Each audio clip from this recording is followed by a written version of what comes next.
Hello, my name is Natalia Oboznenko. I am an academic director of UCU Business School, and today I'm glad to have a chance in our studio Sophia Opatska, the vice-rector of Ukrainian Catholic University for the Strategic Development, founding dean of UCU Business School, and Linda Netch, Harvard Law School professor, CEO of Flex Company, and visiting professor of negotiation course at UCU Business School.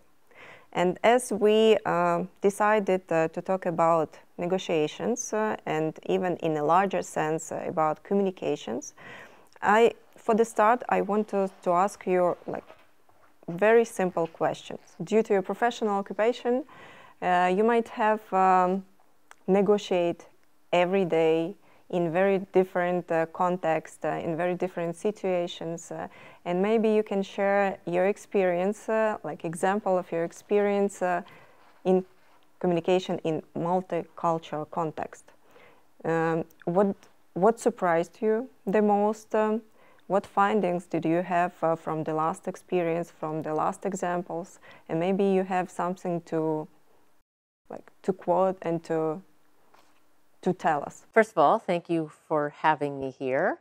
I should correct that I'm a lecturer on law at Harvard Law School.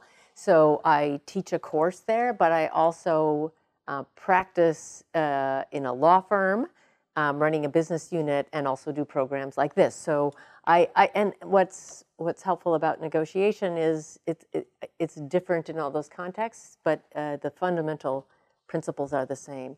So your question about teaching multicultural, multi-language, international groups, one of the things that surprises me the most is whether I'm in Ukraine or Kuwait or Shanghai, Singapore, or Chicago, that some of the same principles apply. You just have to understand that there are different norms in different cultures and countries. There are different communication styles. But every human being, no matter where you're from, has a set of interests. Every human being has a set of standards or norms that they understand and operate within. But we all understand the concept of trying to get things accomplished or get things done through negotiation. So maybe the thing that surprises me is, despite our many, many differences, you can teach this material around the world because we all understand that negotiation is important in our professional and personal lives. Well, talking from practical side, I remember last year you have been sharing with our students how we should take into consideration interests of all sides, and of negotiations. So I can give an example.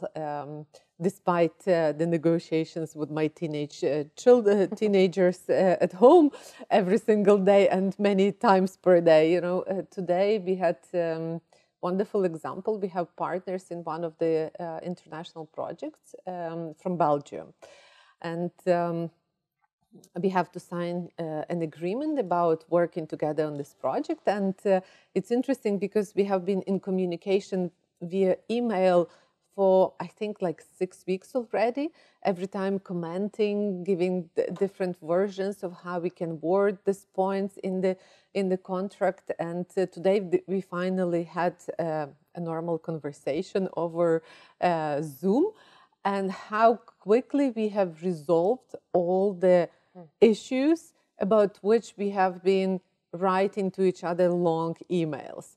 So I would say in any communication, in any negotiation, talking person to person helps really a lot. Also understanding really the interests of the other side. We had a couple of points where we had different views, but then our partner said, we understand why it's important for you, so we agree with that. We would not normally do it with other partners, but we understand that your situation in Ukraine is different now, so we should take this into account.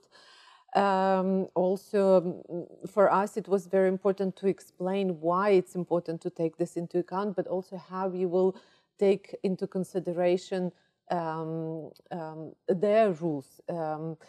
rules of our Belgian partners. So I think in a way, when you have a common goal, and even if you have a little bit different rules or different traditions, but you want together to achieve something, you can always find the way to do it. But I would say, again, human communication helps a lot. What do you say about that? So it's such a good point that communication's hard. It's hard to understand one another when our languages might be different or our assumptions might be different. But when we can sit down and have an immediate back and forth, have body language and eye contact, and clarify misunderstandings, it's often much more efficient and can, to your point, solve problems that otherwise in just a written email seem much more complicated. We are promoting at the UCU also this win-win approach in negotiation. But my question maybe will be a little bit provocative, because I'm not sure that Ukrainians want to like win-win for both sides. I think it's my personal. We have good intention to reach this result of win-win for everybody, but like we want to win. Actually, what do you think about? Is it possible to change our mindset and actually to try to win, like to reach the victory for other side as well? Yeah, and I think part of the problem is just the word win. Because so it's very easy to understand win in the context of a tennis match. There's a winner and there's a loser. And your goal is to win for your side. And I think our mindset is often that winning means getting the best for yourself that you can possibly get. The problem is if two parties have that definition and it's zero sum over things like money, then it's very hard to find win-win. And so while people think the concept of win-win makes sense, I think too many people find it hard to put it into practice because they don't know how to practically make win-win deals. They think more. I think so. One of your colleagues was nice enough to take me to a Vivaldi concert 2 days ago, and as I was watching it, and you watch the musicians pay attention to each other, and if you ask who's winning, it would be a ridiculous question. They're cooperating together with a common goal of getting the production of the music. And I think maybe if we can shift our mindsets a bit more toward, this isn't a tennis match where I'm going to beat you. This is an orchestra where we have to together figure out how to produce the ultimate deal that makes us happy. So it's about mindset. It's about knowing what that term win even means. I think too often we think about the zero-sum pieces of negotiation, money, for example, and we measure our outcome by whether I got a better financial deal than you, and that's so limiting. Whereas if we're thinking about fighting over this small pie, that's different than thinking about how we figure out what you have that's of value to me and I have that's of value to you, so we are negotiating about a bigger agreement, a bigger pie, if you will, if we're continuing on the baked goods analogies. And how do we, yeah, eventually you have to divide it. That makes sense. We have to be good on the parts of negotiation that are claiming the good outcome for you, but we get so limited by that we forget we could actually make a deal that's better for both sides. So while conceptually people think win-win makes sense, they don't know how to do it, or they get trapped in the win-lose. And do I believe it can make a difference? I wouldn't do what I do for a living if I didn't believe it. While I do teach at universities, a lot of my professional work is actually within a law firm and within a business that I ran, and I see it every day. You can make deals better. It doesn't have to all be win-lose. There is win-win. You just have to know how to do it, and you have to have an attitude, and you have to take the initiative. You know, too often people say, yeah, I like win-win, but somebody else has got to prove that it can work. Well, be the one that takes the initiative to change the attitude from win-lose to win-win. Yeah, I like the word attitude. I think it's the key. I think the you're attitude right. is the key. Well, I think in Ukrainian society we often think that this win-win concept, that it contradicts with the competition concept or entrepreneurship concept, that and that's a little bit problematic, because I think we need both. And I do believe that competition makes everybody better. It grows companies, it makes products and services better. Feedback from customers and clients makes all of us better, and it's like it's a process. But I think the key is in what you said, in growing a pie. If we look at the business schools in Ukraine, there are about 5, 6 executive level business schools in Ukraine. And if we compete with each other, I mean, we compete in a way because we have different value propositions. We have maybe even a little bit different type of the client and different type of the programs. But in a way, our goal together should be to have better management education and better management in this country, and better companies in this country, which can compete globally. We should promote business education. We should not just compete with each other, but promote business education, that this is something valuable, that it's worth investing in yourself and growing yourself for your company, and for the country overall. And in that sense, it makes win-win for all of us. Exactly. That competition is to do as well as possible, but it doesn't mean that all deals should be a competitive me versus you. If we're going to be successful, we have to figure out what resources we each have and how those resources can be put together in a way that makes an agreement that's better for both sides. Otherwise, if we can't put an agreement together that's better for both of us, and I could do a better deal with you, then of course I should walk here.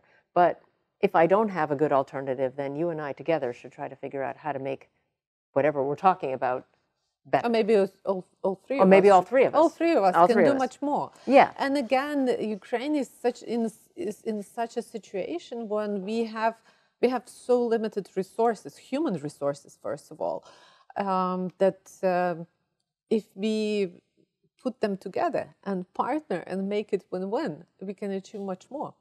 We just have to make the arena bigger. Maybe we should not compete for Ukrainian markets, but maybe we should compete for global markets, and we can help each other to compete together. And to find the allies that, I mean, there are a lot of people in the United States who do have an interest in helping and participating, but it's not very motivational to say the way you help is just donate money. That's great. Mm. But the more you can engage people that they too can participate in supporting Ukraine through business deals or in paying into the economy. You know, you can buy a Ukrainian sweater on Etsy in the United States, which is what I did at Christmas. Because you've got to provide a way for people to be able to participate.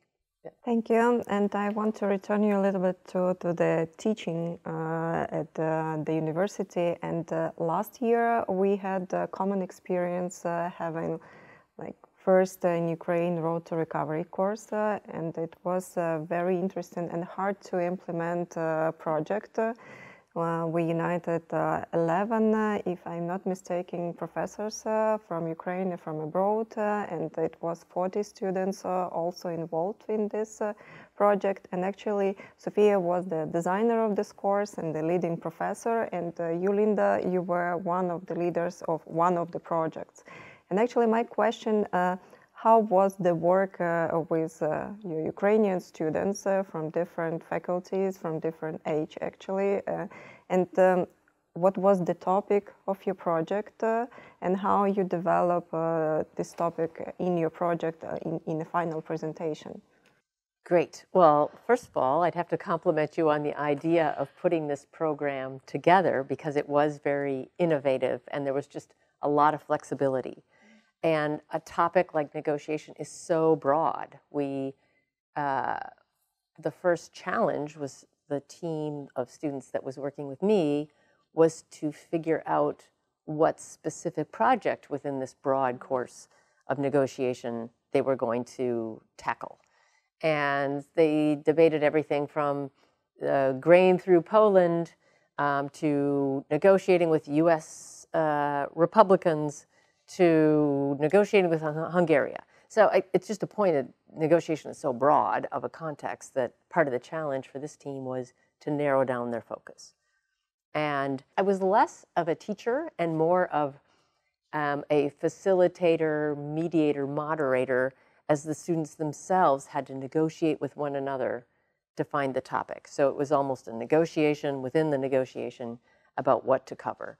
So that was the first step. And once the team agreed upon, they reached an agreement, they negotiated an agreement on the topic, then it was a matter of doing some interviews and getting some specific input for their project, which turned out to be about how to influence people in general who might not be familiar with Ukraine and the situation, and to be interested and to understand better the perspective of Ukrainians. And interestingly enough, the best way to help other people understand Ukraine was to show other people from different cultures, different countries, why Ukraine is more similar than different than them, and to give examples related to their different countries so that they better understood the perspective of Ukrainians. And so it was a very broad topic. It took a lot of negotiation to narrow it down, and then it was really interesting to have them use the tools of negotiation as part of their interviews of the different parties that they spoke with for their project. Yeah, well, this course, it was a great experiment. And, well, first of all, I'm grateful that my colleagues from UCU supported it, because, I mean, I just said, you know, okay, we are staying in this room until we decide what we do. And that was my probably pressure negotiations on my colleagues. But I think we had a good feeling what's needed now. I think in a way we need a lot of flexibility in thinking and designing things, but at the same time, when I say we Ukrainians, we faculty members, students, we need also feel that we do something practical and useful for the country. And I guess that was the chance for students. It was a chance for our partners, faculty members from all over the world, because we have been receiving a lot of emails, how can we help? And that was very good way really to help. And I'm grateful that 7 faculty members, international faculty members, contributed a lot of their time. I'm sure you could use this time differently, for sure. But in a way, we came with 7 interesting, very different projects. And yes, I would agree that for negotiations team, I don't know what were the expectations of the group when they were signing up for that team. But in a way, it turned out that the process within the group was negotiations itself.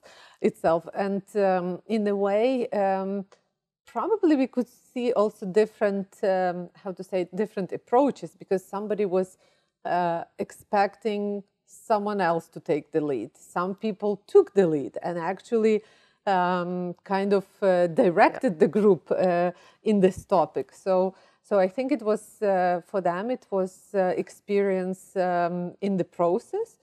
But also I think the project itself was useful. And I always say that all of us, we do in a way some kind of advocacy for Ukraine right now. All of us, we have this, we do this diplomacy in different, not officially, but we do diplomacy with other people. And I'm sure that this team will be doing it much more consciously. I know some of the students will be going abroad to study, some students from that team, so I'm sure that will be helpful for them. So you mentioned global context and communication about Ukraine at the global talks, and now we have some feelings that Ukraine is not interesting anymore to anyone, because a lot of other questions, very important questions, Israel and elections in US, put place and very important place, and replaced the Ukraine case in the global talks. And our question still how to do, how to communicate and how to bring back the interest to Ukraine, and how not to be forgotten in the global communication platform. What do you think? Well, I do think just a lot of outreach. To your earlier point about sitting down with your colleagues in Belgium, the more you know people, the more you care about what's going on with them. And to many Americans, Ukraine was not a place that they would have had any awareness of, I would say, but before the recent past. And then, of course, Ukraine became very much in the news in the early days of this most recent invasion. So it was more recent, if you will, in the news. And as you said, some big global events like Israel and Gaza have taken over. So I think it's important for us, those of us in America who feel passionately about Ukraine, to continue to speak about it, but also all the work that you all are doing to have outreach. The more people know Ukrainians as people who have more similarity to them than difference, and can understand what it's like to live here now and go through what you're going through, the more people relate to you as other humans that are similar, that feel like people you can relate to, the better. So relationships, communication, lots of conversation. I think your students here having conversations with students in the United States, it helps to humanize what's going on, because the media doesn't do that very well. And depending on which media you listen to, you may or may not understand a person in Ukraine. People-to-people communication. Yeah, so make it real communication, direct communication, build relationships. That I think is very, very persuasive way to interact. I totally agree. And from my recent experience of being in 4 universities in the United States, I would say that, yes, it's about giving this human perspective, not just political perspective on what's going on. There is a lot of distrust to media everywhere in the world. And because of this distrust, people are like, yes, they're writing, but is this true? What's the different point of view? So people are always looking for something like, this might not be true. And also, in a way, media tries to cover some very extreme situations. And then the regular human life is not interesting for media so much, or how business is doing. It's not such an interesting, sexy topic for media. You cannot sell a lot of newspapers on how Ukrainian business is resilient and continues to work in Ukraine. So in a way, I think it's a job for every Ukrainian. All of us, we have friends. All of us, we have partners. We have somebody whom we know, and it's not only people. It's not only foreigners, but it's also Ukrainians who left Ukraine. So we need to keep communicating and talking about everyday life in Ukraine with Ukrainians who left, because they also have different perspective already, and that's normal. It's not. I'm not totally not judging that. It's just the situation that we are living in 2 different situations right now. So how can they become also our advocates? How can people who know us can become our advocates? But also, I think what's important is that this communication is, how to say it, regular or systematic. So to give an example, there was a lot of advocacy again happening right now, because for 6 months the Congress was not voting on the bill for Ukraine. And there was a lot of pressure. And people were doing that. Now the bill is being voted. So do we stop, or do we keep communicating? Or for example, we as university, I think we can also do a bit better in this situation, because we have been doing a lot of communication in the beginning of full-scale invasion, almost like everyday communication. But now we do communicate, but it's not so regular. So maybe we should have some updates. Maybe we should share this information on this exactly regular basis, and it gives people understanding. Okay, this is what's going on now, right now. This is what Ukrainians are thinking about, because our mood is changing, our experience is changing, and the situation is changing. So how to find this this balance, also not just to look for pity, because I don't think this is what we are looking for. Yes, as a country, we need a lot of help, but as individuals, as businesses, I think we show a lot of resilience, and how we can learn from that, how we can share this learning with other people in the world. I think here we can be not just receivers, but we can be, in a way, providers of something important, of some important knowledge for the world. And actually, talking about learning, and Linda, you will be teaching our students for the second time, and maybe you changed some cases or some approaches, because maybe our students, we know that we are different from American students, and actually maybe we have some specific features, and we're different in communication as well. And how do you perceive Ukrainian students in comparison with American students in terms of communication skills? Well, I mean, obviously, when I'm working with American students, we're all have the same mother tongue. So I'm always impressed by working with students who have to adapt their language to meet my lack of other language skills, and so they work in English.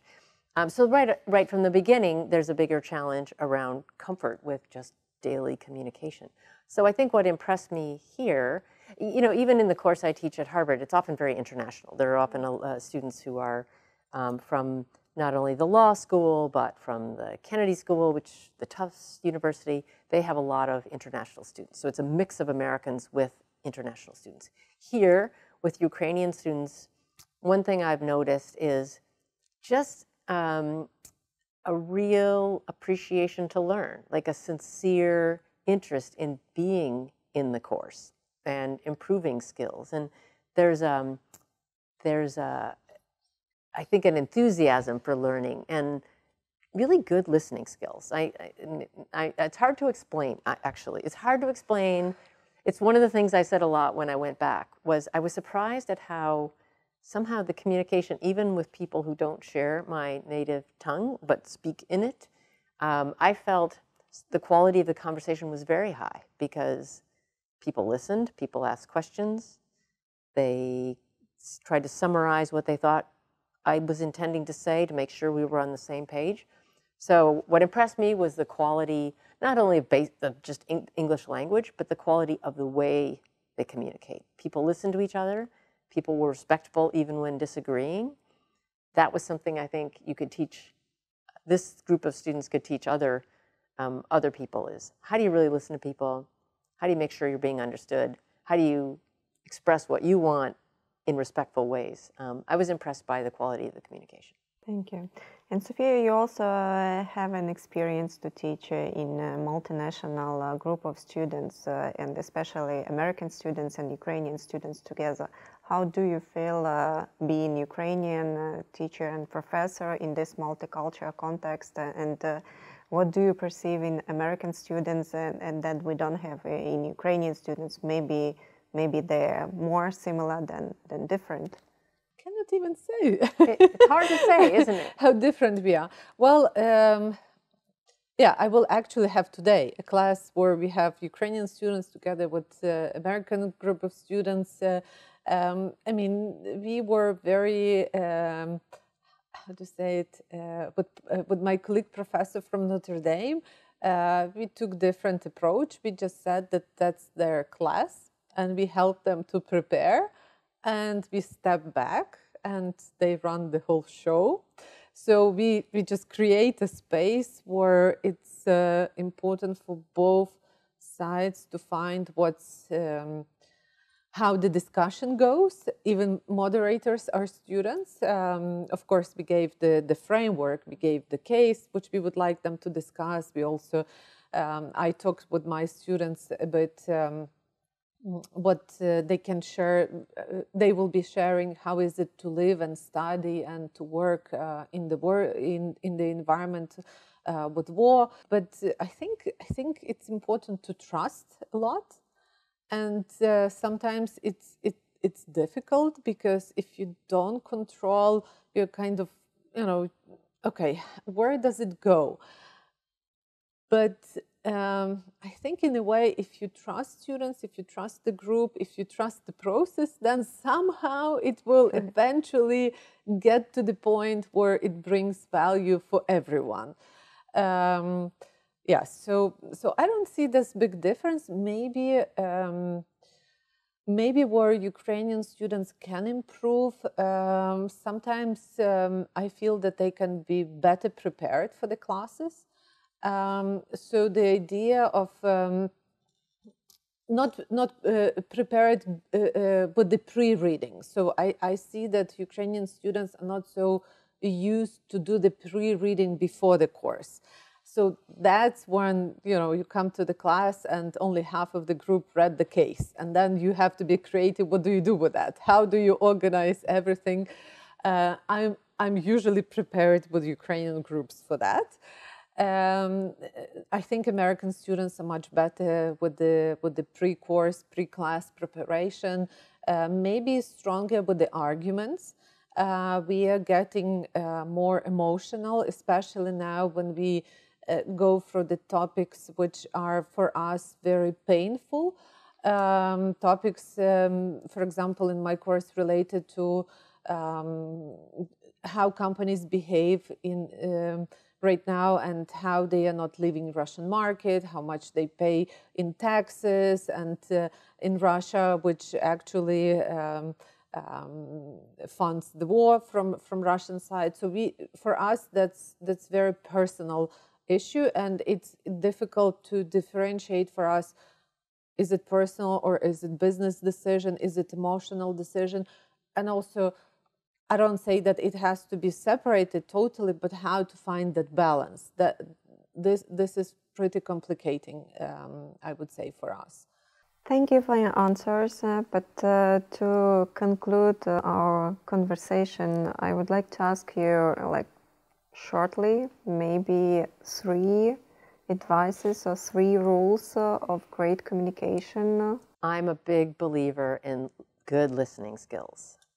If one of the cores of negotiation is to understand the other parties, then you can make assumptions about what their interests are, but those may or may not be right. So asking questions, I think it's 2 parts. It's what is your attitude? That is, if I'm curious about you and your interests and what motivates you, I'm going to naturally do the skills, which are asking good questions, asking the follow-up questions, summarizing to make sure I understood what you said. That's a key piece. I couldn't believe more in the power of curiosity and good questions, good summarizing. I think that's fundamental.